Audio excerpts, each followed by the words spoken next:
안녕하세요, 스윙톡입니다. 수영장에 가면 늘 드는 생각이 있습니다. 다른 사람들은 왜 저렇게 쉽게 물 위에 뜰까? 나는 왜 자꾸 가라앉는 걸까? 물에 안 뜨는 건 혹시 나만 특별히 문제가 있는 건 아닐까?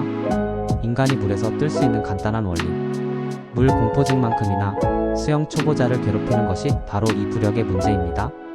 마치 모두가 튜브를 달고 태어난 것처럼 물 위를 유영하는데 나만 맥주병처럼 꼬르륵 가라앉을 때면 자괴감마저 듭니다. 하지만 결론부터 말하자면 물에 잘 뜨지 않는 것은 개인의 잘못이 절대 아닙니다. 그것은 지극히 과학적인 이유, 그리고 자세와 심리적인 요인이 복합적으로 작용한 결과입니다. 오늘은 이 오해를 풀고 물과 좀 더 친해져 편안하게 뜰 수 있는 방법 2가지를 상세히 다루겠습니다. 물에 뜨는 건 과학이다. 과학적인 근거에 의하면 일반인 기준 모두 물에 뜬다는 것입니다. 근데 사람들이 물에 뜨지 못하는 이유? 첫 번째는 바로 긴장입니다. 가장 첫 번째, 긴장을 하게 되면 몸의 근육이 수축하게 되고 물의 밀도보다 무거워져 가라앉게 됩니다. 뜨지 못하는 사람이라면 물에 익숙하지 않거나 물에 대한 경험이 없거나 물 공포증이 있거나 처음이거나 등의 경우가 대부분입니다. 물에서 움직이거나 중심을 잡는 게 새롭기 때문에 양발이 떴을 때 두려움이나 내 몸을 제대로 컨트롤하지 못하는 경우가 많습니다. 또한 긴장을 하게 되면 몸에 힘이 들어가기 때문에 물에 뜨는 자세인 수평 자세에서 벗어나게 됩니다. 허리를 곧게 펴고 가슴을 들고 시선을 천장을 보며 어느 한 곳에 힘을 과하게 주지 않고 이완돼 손끝부터 발끝까지 수평한 자세를 만들어야 합니다.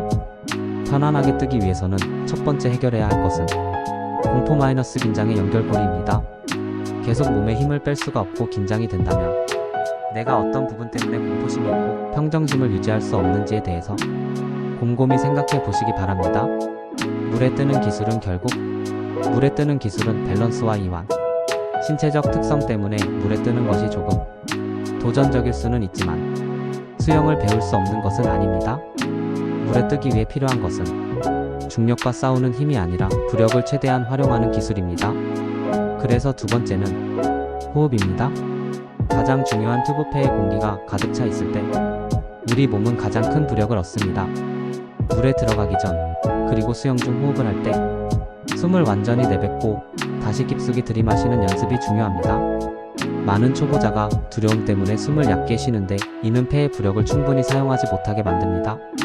숨을 깊이 들이마셔 가슴을 부풀리는 것 자체가 훌륭한 생존 수영이자 뜨는 기술입니다. 물에 못 뜨는 건 나의 잘못인가요? 근육질이거나 뼈가 단단한 것은 오히려 건강함의 증거일 수도 있습니다. 수영은 이러한 개인의 신체적 특성을 극복하고 앞으로 나아가는 기술입니다. 우리는 그 기술을 제대로 배우기만 하면 됩니다. 물에 뜨지 못하는 것에 죄책감을 가질 필요는 없습니다. 수영은 단순히 물 위에 떠 있는 정적인 기술이 아니라 물속에서 앞으로 나아가고 호흡을 유지하는 역동적인 기술입니다. 부력이 약한 사람은 남들보다 조금 더 많은 추진력 발차기나 팔 동작을 사용해야 할 수 있지만 그만큼 더 강한 지구력과 효율적인 수영 자세를 배우면 됩니다. 물에 뜨지 못하는 건 여러분의 잘못이 아닙니다. 그것은 당신의 몸이 가진 특별한 특성일 뿐입니다. 그리고 그 특성에도 불구하고 당신은 충분히 물과 친해지고 수영을 즐길 수 있습니다. 물을 이해하고 본인의 특성을 잘 이해한다면 누구나 가능합니다. 힘을 빼고 숨을 깊이 들이쉬고 물의 부드러운 힘을 느껴보세요. 분명 어느 순간 당신의 몸이 물과 하나 되어 떠오르는 것을 경험하게 될 것입니다.